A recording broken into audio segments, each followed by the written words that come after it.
Welcome to my part 3 of the 7, or if you like, the several series of research proposal writing by me, your entrepreneurship and research tutor, Professor Henry Bwisa of Jomo Kenyatta University of Agriculture and Technology.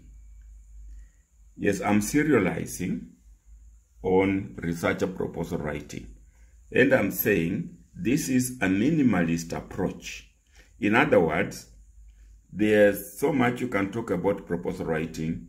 There are so many versions of structures, but I am only focusing on what I call the must, the minimal that should be in a research proposal. You can get me at bwihem@gmail.com. That's a Kenyan code, +254 722 858507, and that's my university email, hbwisa@jku.ac.ke. Now, as I said, this is part 3 of the several 7-part series of research proposal writing by me, Professor Bwisa of the Jomo Kenyatta University of Agriculture and Technology in Kenya. Having introduced the concept of proposal writing in part 1, which you can get at that link on this YouTube channel of mine, we went ahead and covered the introduction up to the general objective in part 2, which you can get at that link on this YouTube channel of mine. Now, in this part 3, we cover specific objectives, research questions, hypotheses, and significance of the study. Now, first things first, let us define research objective. Now, consider this definition. A research objective is a clear, concise, declarative statement which provides direction to investigate the variables in a research. Now look at it again. Listen to me again. Is there anything wrong with it? Yes. It makes an assumption that all research must investigate variables. That is an assumption. The fact is that not all research investigates variables, and more so, typical qualitative researchers do not. Therefore, simply stated, an objective is a description of what is to be achieved by the research, the accomplishments that the researcher hopes to achieve at the end of the study. It pays not to introduce the word variables, because then what we're saying is we want to think that all researches must be quantitative. Now, there are general and specific objectives.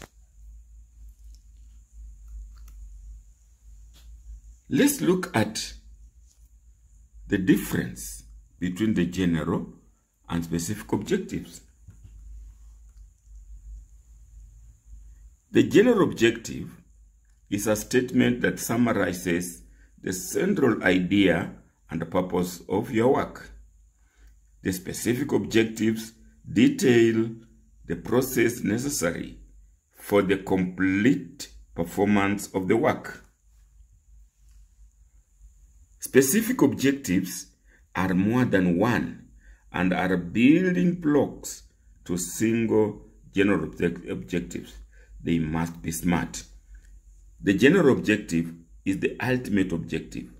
Being an aim, it may not always be smart. So let's look at them. Look at those. Those are the specific objectives 1, 2, 3, 4. An illustration. There are more than one. they all lead to a general objective, which is one. So that's why we are saying that specific objectives are building blocks to the general objective, or they are the delineations, or if you want, the stepping stones of a general objective. We can go further and look at the general objective, specific objective in matter of comparing them. Look, general objectives is broad in nature and not necessarily smart. Yes, it can be smart, but not necessarily so. Specific objectives are measurable action statements outlining what will be done. You're saying measurable, and measurable is part of smartness. Yes, a general objective summarizes and presents the central idea in the research, but a specific objective presents in more detail the intended results. The general objective captures the main hypothesis or problem that will be investigated, but the specific objective breaks hypotheses or problems in manageable portions. The general objective is normally generated from the statement of the problem, but the specific objective is generated from the general objective. Now, the general objective is closely linked to the research title, but the specific objective is closely linked to the general objective. Normally, general objective is just one in a research proposal, but specific objectives can be several in a research proposal. Let's look at some example. Here is a general objective: to determine how work environment affects performance at Jomo Kenyatta University of Agriculture and Technology, JKUAT. That's a general objective. That general objective can be achieved via a number of specific objectives. And here they are. 1, to describe the work environment elements at Jomo Kenyatta University. Yes, it pays first of all to describe them, document them. Then number 2, look, is a stepping stone, a process, a path to the end. So we describe the environment. Then number 2, we specifically document the impacts of specific work environment elements on the performance. And finally, we establish the key work environment elements that impact on performance. You can see that the 3 specific objectives are building blocks to achieving that general objective. This is just an example. Now, specific objective should be smart. Let's look at the word smart. The S in smart means specific. So you ask yourself, is the objective clear, precise, and unambiguous? Measurable. You ask yourself, does the objective say what success will look like and how it will be measured in terms of quantity or quality? On the same, is the objective realistically achievable, taking into account the time frame, resources, and support that are available? And that addresses the word achievable. The SMA, we're talking of smart. Relevant. Is the objective relevant to what the research must achieve? Then time bound. Can the objective be achieved within the time of the research? Has the time factor been factored into the objective? So that's where we are. Smart. Let's go back. Smart again. The smartness of specific objectives. This is a simple guide to writing SMART objectives. The S, specific. We are saying be very specific. Use active verbs. For example, a bad objective would be to understand the Bukusu culture. But a better objective would be to identify Bukusu cultural practices. You see, you are specific, you can count them. But when you say to understand the Bukusu culture, is a little vague. So the second version is a smarter objective than the first one. Measurable. Ask yourself, how will I know when the objectives have been achieved? How will I measure them? Now, in the above case, the identified practices can be listed and counted to show they have been achieved. You see, to identify Bukusu cultural practices, you can identify and count them 1, 2, 3, so you can measure them. Achievable. Don't set too big an objective to achieve. For example, to identify Kenya's cultural practices might be unachievable. Our objective here was the Bukusu. Bukusu is more manageable. To identify the Kenyan one can be probably not achieved. Then realistic. Set objectives considering available resources. It might be unrealistic to think of a national coverage. Yes, above we say the Bukusu. Bukusu is a sub-tribe within a tribe. Therefore, it is actually realistic. But when you're talking of the entire Kenya, it might be unrealistic. And finally, time-bound. Set objectives to achieve within the research time limits. And therefore, you would have done your smartness. Pause this, look at it again, and digest them. Now, let's give an example. Here is a SMART project objective example. My project management students. Look, by December 2019, our junior designer and the junior developer will have used 100 hours, 4 hours per week, to launch a website with 5 pages and 1 form, coming to a total of $3,000. I have borrowed this. Look, time bound by December 2019. It shows the time. Look, achievable. Our junior designer and the junior developer, they are there. That's what they are supposed to do so they can achieve it. Look, realistic. 4 hours per week. Yes, they can work 4 hours per week. That's realistic. Specific. To launch a website. We specifically want them to launch a website. Measurable. With 5 pages and 1 form. The website must have 5 pages on it, so we can measure that. And again, specific, coming to a total of. So you can see the smartness in this objective. Let's look at another one. Here is another example of what I consider SMART objective. To reduce annual poverty rates in Bungoma by improving the economic status of Juakali operators. Let's go on. Look.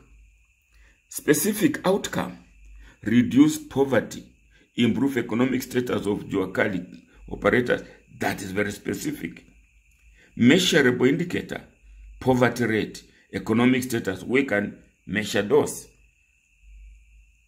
Attainable target. Reduction of poverty. It's attainable.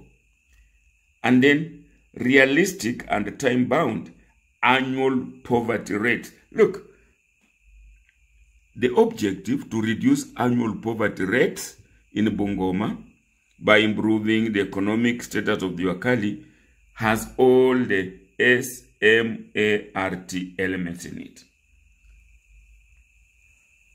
So now we want to look at research question and hypothesis. research question. One may argue that a research question is a research problem because that is the issue the researcher wants to solve. Indeed, one researches by asking questions. So one may also argue that after identifying the research problem or the issue, one designs research objectives which then indicate the intended achievement from the research. The research objectives provide directions to the design of the research project. One may then derive questions to direct investigations to achieve the intended objectives. Therefore, apart from the overall research question, which is the statement of the problem, there is another level of research questions that clarify what the objectives should achieve. Every specific objective may have at least one research question. There may be more for each specific objective. Now, hypothesis. By definition, it is a hypothesis, a supposition or a proposed explanation made on the basis of limited evidence as a starting point for further investigation. It is a proposition made as a basis for reasoning without any assumption of its truth. You must have quickly realized what, particularly here, talking of quantitative research. A hypothesis is a tentative answer to a research problem that is advanced so that it can be tested. Again, bent over quantitative. A hypothesis is a statement of expectation or a prediction that will be tested by the research. A hypothesis is an assumption, an idea that is proposed for the sake of argument so that it can be tested to see if it might be true.